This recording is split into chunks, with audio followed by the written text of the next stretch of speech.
Hi, and welcome to Terry Talks Movies. This time around, I've got some spy movies for you. A couple of spy movies from 1965, 1967, which are in the same series. Before we start that, I do not have the spicy cough anymore. I got rid of it with the antivirals. Everything's Archie.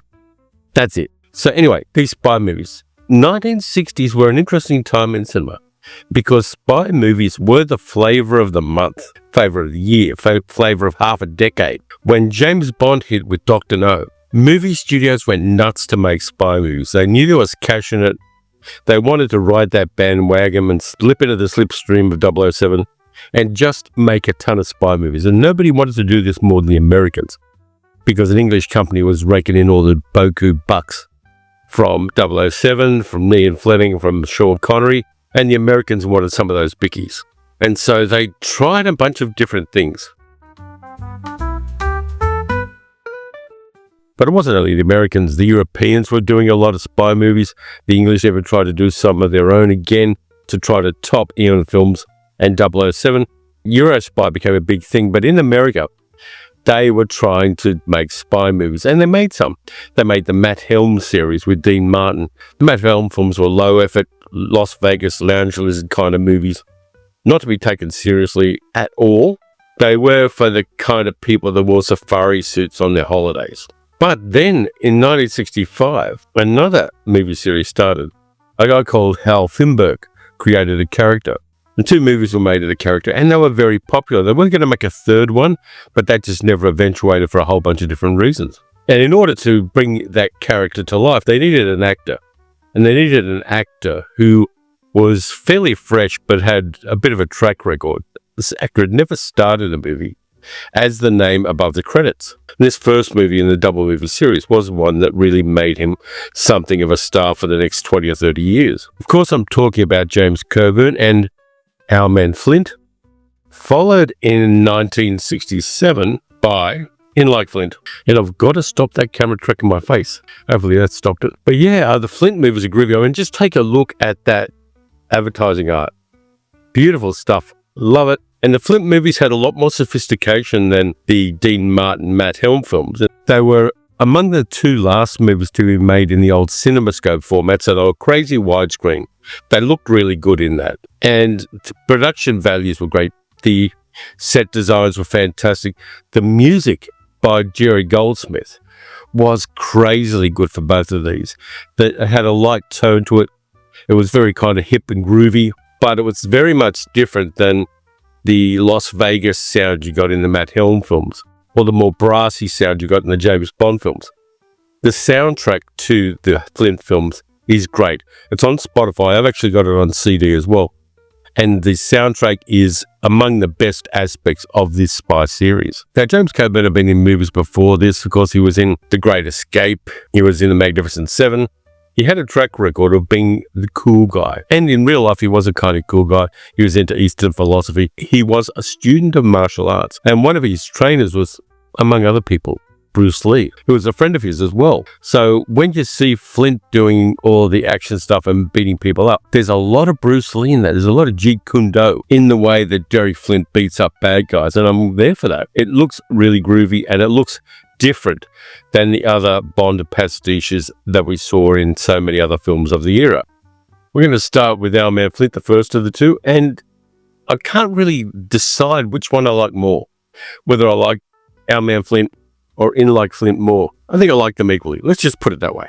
In Our Man Flint, there's sudden climate change. There are ice caps melting, there's volcanoes going off, there's earthquakes, there's all sorts of stock footage happening. And the kind of global watchdog organization called ZOE. And ZOE stands for Zonal Organization World Intelligence Espionage. Leading ZOE is Lloyd Cramden, played by Lee J. Cobb, who is known mostly as being a character actor, like a serious actor. He was in 12 Angry Men. He was the angriest of the 12 Angry Men. But in this one, he plays it more lightly. I love the fact that Lee J. Cobb's real name is Leo Jacobi. And he just kind of anglicized it a little bit for professional purposes. And I also like the fact that he's got this weird toupee that kind of works but still shifts around a little bit on top of his head. So anyway, Cramden doesn't want to work with Flint because Flint isn't a company man. He isn't somebody that follows orders. He does his own thing. He doesn't work with other people. But all of the punch card computers say that Flint is the guy to get. And so Cramden goes and visits Flint. And Flint lives in a penthouse in New York. In the second movie, he lives in a penthouse in Los Angeles, so he's a bit bi-coastal. And Flint lives there with a couple of very well-trained guard dogs and 4 girlfriends. So he's very polyamorous, and unashamedly so. He has an Italian one, he has a French one, he has a Japanese one, and he has an American one just for a little bit of flavor. Cramden's a little bit taken back by this because, yeah, it's the 1960s, it's America. Monogamy is the name of the game there, but Flint is very much non-monogamous. And unlike James Bond and the other spies of that type, he doesn't flip from flower to flower. He has all of his flowers in the one bouquet. They all live with him. And they're all non-jealous of each other, which I kind of find very cool and very modern. I've known a number of people who are polyamorous or in a polycule.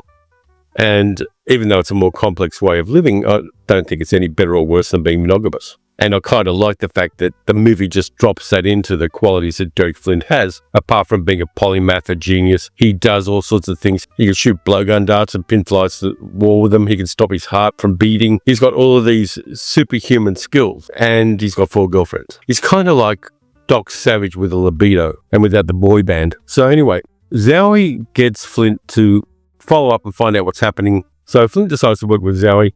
There's an assassination attempt on him with a poison dart, and the assassination attempt, of course, is unsuccessful.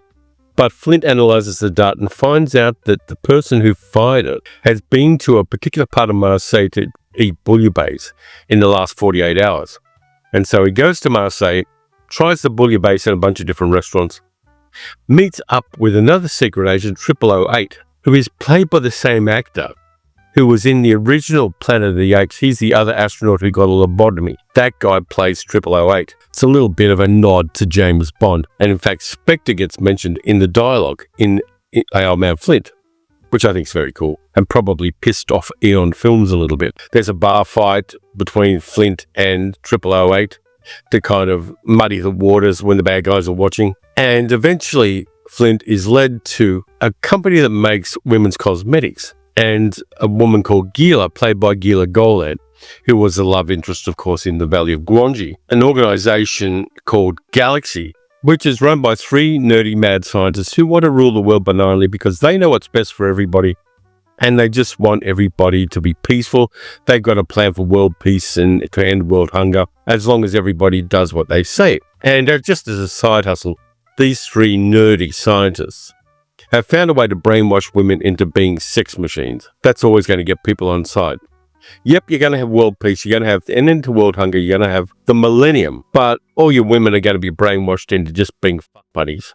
Doesn't play well. They kidnap all 4 of Flint's girlfriends, which is a little bit not good, and they brainwash them. They also get Gila to be brainwashed because she fails to kill Flint on a number of occasions. Gila Golan, a beautiful actress, couldn't act her way out of a parking ticket. But beautiful actress. There's also another bad guy called Rodney, played by Edward Mulhare, who's a nasty, pasty aristocrat kind of guy who is kind of useless. So the plot of this movie is basically a whole bunch of incels and wannabe Sigma males decide to take over the world and don't succeed. That's basically the too long did not read. Flint's got one gadget, which is his cigarette lighter, which has 82 different functions, 83 if you want to light a cigarette with it. You don't see all 83 functions, but you see enough of them to sell the idea. And the movie ends with that classic ending, an exploding volcano. You've got to love any movie that ends with an exploding volcano. It's just 1960s action film, exploding volcano at the end. I'm satisfied. I'm there. It wins. This movie is just so sumptuous. The production design is fantastic, and the ideas just keep popping. One of the ways that Flint's detected when he infiltrates Galaxy Island is they've got a great big eagle sitting on a stand. So what does that eagle attack mean? He's been trained to recognize and attack Americans. Anti-American eagle. It's diabolical. There's a very light touch to this movie. And the fact that the protagonist is very self-depreciating. He has all of these crazy skills, but he just goes, no, not false modesty, but just a little bit of humbleness about his achievements and about his abilities and the fact that he's got 4 girlfriends.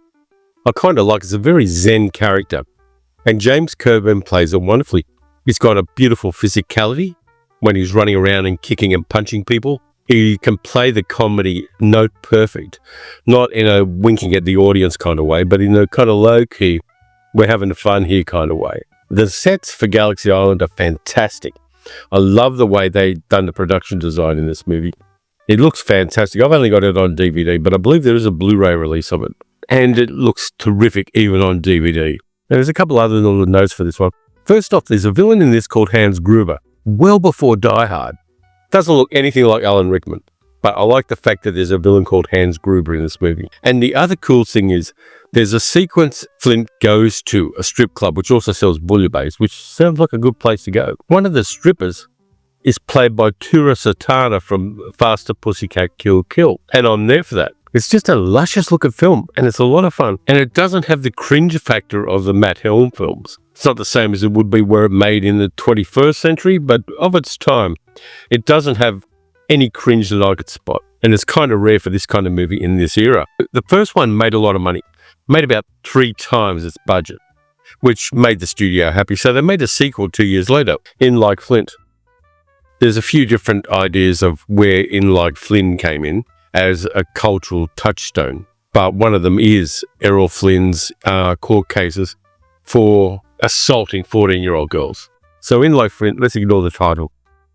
And this one again has an organization which is planning to take over the world by putting a whole bunch of nuclear missiles in the world's first space station and holding the world to ransom so that they behave themselves. So instead of 3 scientist nerds, you've got 3 older ladies who are running this organization called Fabulous Face, which also runs a spa in the Virgin Islands. And their plan is to take over the world and stop men from running it because men are stuffing it up. And I can find no fault in their logic. In this movie, Flint has 3 girlfriends. He tells Cramden that he's cutting down. They're not the same women he had in his life before. Those 4, as Flint tells us in the movie, got married. So there's that. He's got 3 new girlfriends. Cramden comes to him with a particular problem. He thinks that something's going wrong with the president because the president has actually been kidnapped on a golf course and replaced with a double. And Cramden was using a stopwatch to time the president's golf swing.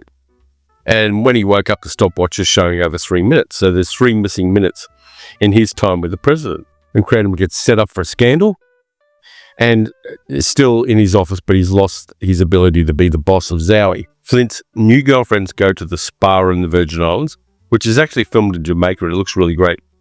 And I think they use one of the same locations that Eon Films used for Dr. No. There's a waterfall leading down to the ocean in Like Flint, which I think was one of the locations when James Bond goes to Dr. No's island. Luscious locations, looks really great. And again, the production values are there. The spa looks fantastic. The location's great. There are a ton of beautiful women in this movie. And one of the things that somebody revealed years later about it is that a lot of the beautiful women who are in this film were actually the mistresses of the studio's producers and the studio's executives. And so all of them got a free holiday to Jamaica on the buck of In Like Flint. So that's one of the reasons why there are so many beautiful women in it. And the weird thing is, if you look at the start of this movie, they're borrowing a little bit from Maurice Binder's work on the James Bond film title cards. And there's a very kind of sensual spa-like montage at the start of the film. And there's actual naked breasts in it. For 1967, an American film, there are naked breasts in the title montage, much spicier than in the James Bond films of the time. I was a bit surprised when I saw it. In fact, I went back and watched it 7 times just to make sure.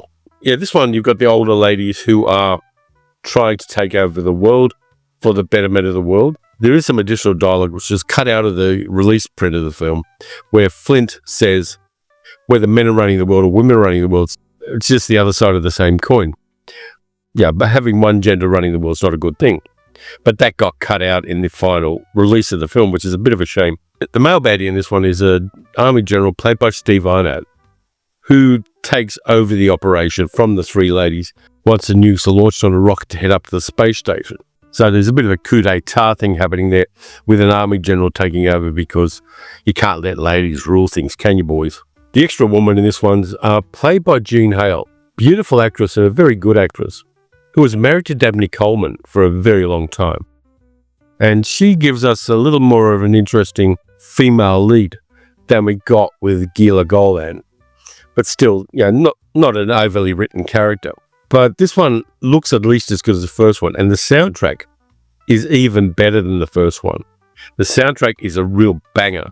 And if you've got Spotify or one of those platforms, definitely look up In Like Flint, and you're going to find that beautiful lounge soundtrack that Jerry Goldsmith did for this film. And it's one of the crowning achievements of this series. Just that beautiful, full orchestral, but very interesting score that was made for these films. They actually put a lot of production value with it. And the production designs are fantastic again. You get more of James Coburn doing athletic things. And he does some of his own stunts, not all of them, but he does enough of his own stunts to sell it to the audience. And he's very much, again, got that low-key zen, tongue-in-cheek character, which, as I said before, lands a lot better than a lot of the other spy movie protagonists of the era. That relaxed and almost compassionate attitude that Flint has makes the character a lot more playable in the 21st century. Now, I watched these ones, as I said, on DVD. This is the Australian DVD, which came out maybe 20 years ago. Let me just check, see if it's got a date on it. 2002, so it's like 23 years old. These two discs still show up pretty well. No disc rot or anything like that. There's no extras on this at all. But they look good, and the movies are incredibly entertaining. The lovely thing is, that music intro in each of the films sets you up for the tone of the film. You're going to go into it based on what you're hearing with the music and the title cards and things like that. Knowing this is going to be a light-hearted romp, it's going to be a bit of fun. It's going to have action. It's going to have exotic locations. It's going to have beautiful women. It's going to have a handsome protagonist. You get that impression based on the music, that the music is the lubricant that gets the movie into you. And I think that's one of the things that good soundtracks do. Right at the start, setting the tone before you even see too much of the visuals. I love these films. Be interested to see what a younger person thinks of them if they watch them. I mean, I've got my own viewpoint, but I'd like to see what younger people think of it.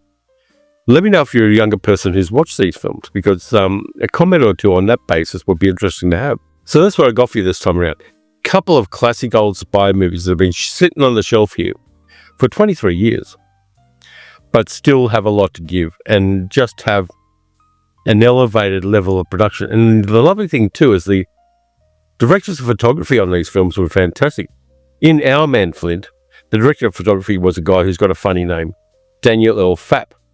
He was the director of photography on West Side Story, the original West Side Story, Lord Love a Duck, which is a George Axelrod film, which I've really got to talk about on the channel, and Ice Station Zebra. So good production value from that guy. Then in Like Flint, the director of photography was William Daniels, who was a cinematographer on How the West Was Won and Von Ryan's Express and the Rowan and Martin movie, The Maltese Bibi. So the movies look great, they sound great, production value is great, the acting's great. Nothing not to love in these two films. Let me know what you think of these two and whether you'd find anything in the non-serious James Bond era movies that could compare to these, because I think they're fairly much at the top of the spy movie era pastiches of the James Bond movies, and they do have a high rewatchability as well. So let me know what you think. So that's it. That's what I got for you this time around. If you enjoyed the video, please like, subscribe, hit the notification bell, leave a comment. You can also donate to the channel through the YouTube app, or you can become a channel member, or you can become a patron at patreon.com/TerryTalksMovies. Next up, I got the midweek video, and I don't know what I'm doing yet, but I'll find something. And then we got Science Fiction Saturday once more, and the little roundabout goes around. So until all of that stuff happens, watch some good movies, watch some spy movies, watch these movies, and I'll catch you next time.